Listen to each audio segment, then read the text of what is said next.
So, we've already talked a little bit about the structural aspect of writing. I hope. If not, I think I've got another video started on that.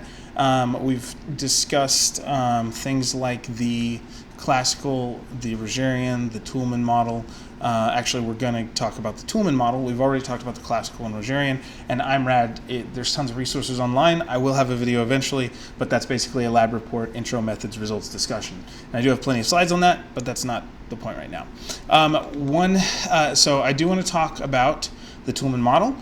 It has a handful of pieces here.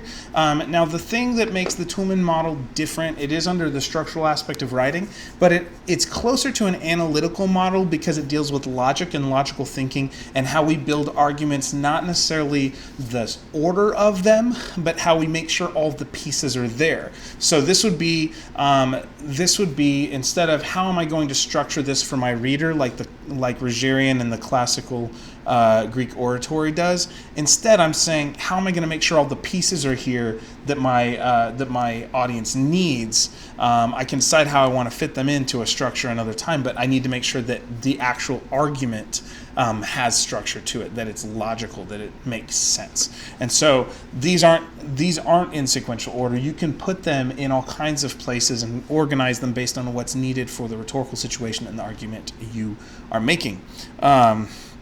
So let's plow through this, and I'm borrowing an example when we get there. I'm going to borrow an example from a colleague from Cal State because he had a good example and I liked it. So first, the Toulmin model essentially says there is a claim. When we say something, when we have a thesis, we have a claim. We have beliefs. We have this thing that that we want people to believe or that we want people to understand. We make a claim. That claim is based on reasons or data, that there's a logic to it, that there are facts we're looking at that support that claim. And so that if we have a claim, maybe the data isn't explicit, but most people believe something for some reason. Whether they've fully worked it out or not, that's the question. And so this would be a reason if you hear yourself say something, always, and you know it, and it's some sort of claim or belief. Ask yourself, why do I believe this? What's the data? What's the reasons? What's the logic? And if it's a well-founded belief that you've really churned through, you can say, okay, for this reason, this reason, this reason. And that's a good thing. But we want to be aware that while most people have claims that are built on reasons or data,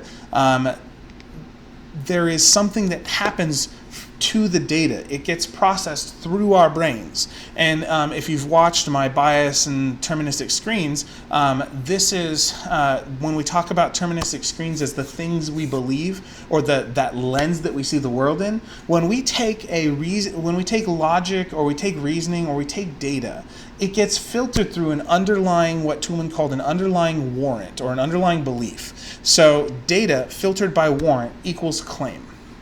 Sometimes, warrants aren't bad, they're underlying beliefs. Some people might call them biases or ideologies or worldviews. Those things aren't bad in and of themselves as long as they're supported, but we do want to be aware that they're there so that we don't just think, well, of course these data equal this claim. Because sometimes you get two different people with two different belief systems looking at the same data coming to very different conclusions. And so we want to think that through. Like we said, we want our beliefs to be founded on meaningful support, and so that's often called backing or evidence. It supports our underlying belief. So there's kind of this parallel structure where we have claim backed by reasons and data, and warrant backed by or supported by evidence or backing. And so as we look through that, it's like a claim that builds into another claim. Only the belief is sometimes not always on the surface. We may not explicitly say the warrant or its underlying belief, depending on how much space in the rhetorical situation and what we think is appropriate for the context. So we want to be aware of that. Now, as we go and we build arguments, we see we have a claim. It's built on reasons and data. We check that they're being filtered through. We check to make sure we're aware of our bias, that we're aware of the underlying belief or the warrant that data is being filtered through, and that warrant or belief is supported and has evidence to back it up. As we do that, we may find that our claim needs to be reworked a little bit. Maybe we started out with a really simple, straightforward claim, and after thinking everything through and realizing that our belief has filtered or cut off some parts of the data, or that part of our evidence or something like that has influenced, that we want a stronger claim.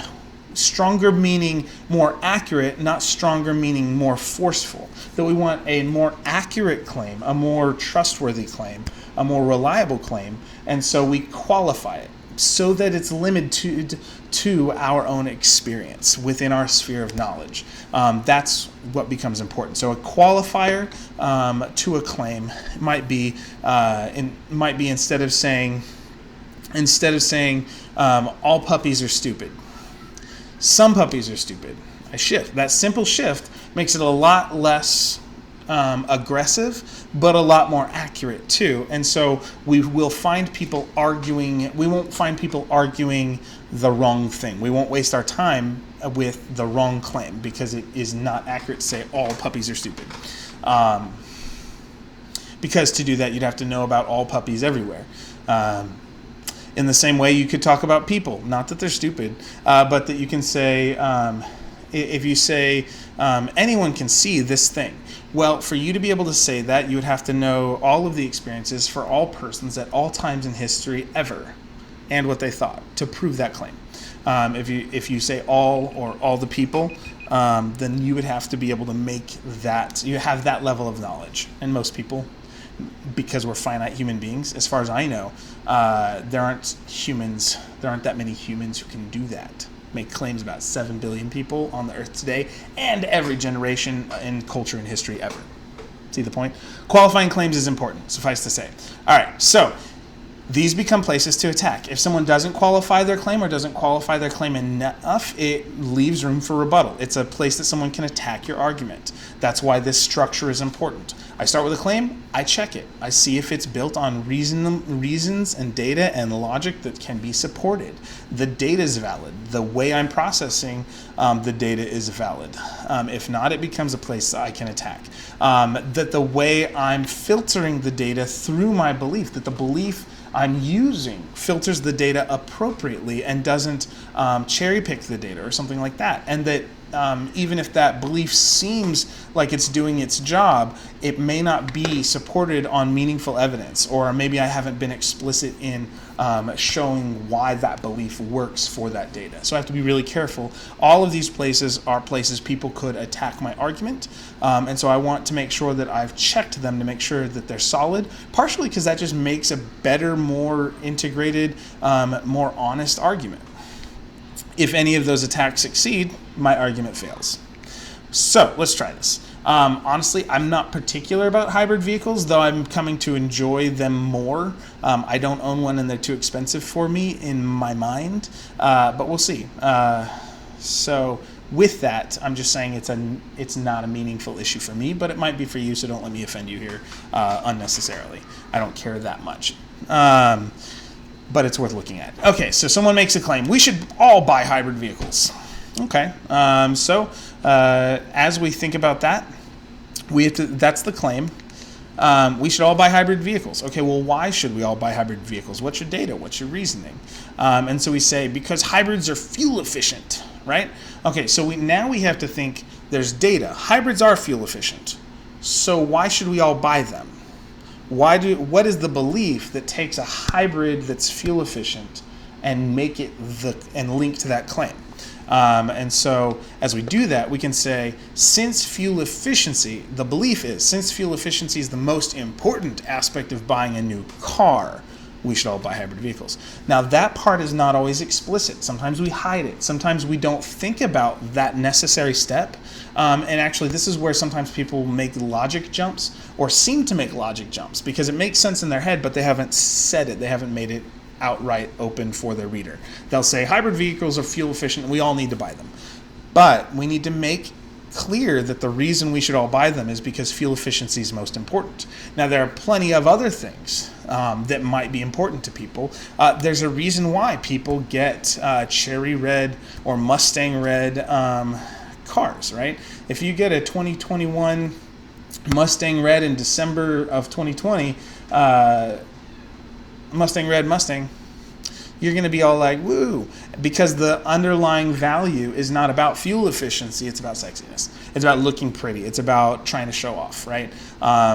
Then your underlying belief is that sexiness is the most important part of buying a car, so then we should all buy Mustangs. I don't know. So that would be the alternate. I'm not saying I believe either of those. I drive cars that are 16 years old, going on 17 years old, and have over 200,000 miles. So, take it or leave it. Minivans are cool. They're practical because practicality is the most important part of buying, most important thing about buying a new car or a car in general, not new. Anyways, then we can talk about fuel efficiency. Well, why is fuel efficiency the most important part of buying a new car? It decreases fuel cost. It's better for the environment, blah, blah, blah, blah, blah, blah, blah. So, as we can see, we have a claim. We have our backing and evidence. We're filtering it through a specific belief,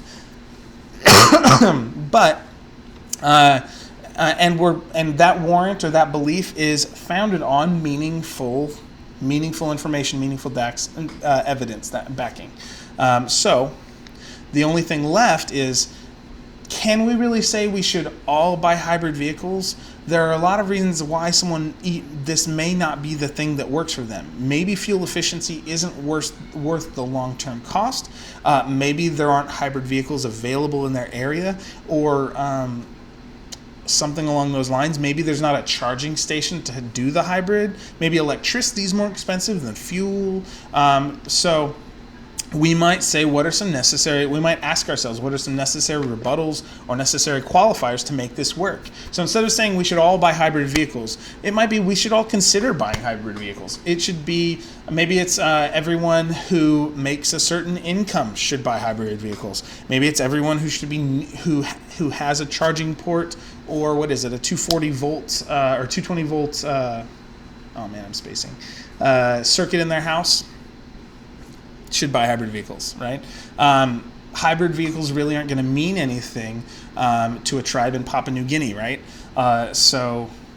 Or will it? Depends. How much does it cost? Is it the only one? Do they have electricity? I don't know. I'd have to look it up.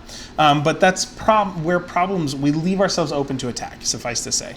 And so, as we're thinking through all these things, the Toulmin argument, again, has basically 5 pieces. And it's structural in the sense that it builds it makes sure all the pieces of the argument are there, that we don't get the IKEA set. What's the first thing you do before you start putting it together? You make sure you have all the pieces. So this makes sure we have all the pieces we need for our argument to be successful, and that we aren't missing a piece and have to return it all back to the manufacturer after spending 4 hours trying to put together the bookshelf or whatever, right? Okay, I'm going to leave it there, IKEA. But yeah, Toulmin argument has 5 key pieces. There are some others, as you saw, but if you think about a claim, qualify it, build it on reasons and data, be aware of the fact that different belief systems or different underlying beliefs or warrants will interpret the same data potentially in different ways. And so we have to be aware of that possibility. And that if we have a belief, we want to make sure that that's founded on reasonable evidence and that has reasonable support. You can't prove everything, but you can put a lot of pieces together to give some meaningful backing and evidence. So keep that in mind. It wouldn't be called a claim if there wasn't some part that the argument just couldn't do on its own. That's why you're putting all the pieces together. With that, we'll call it good. Have a good day. Hopefully you enjoyed the Toulmin model.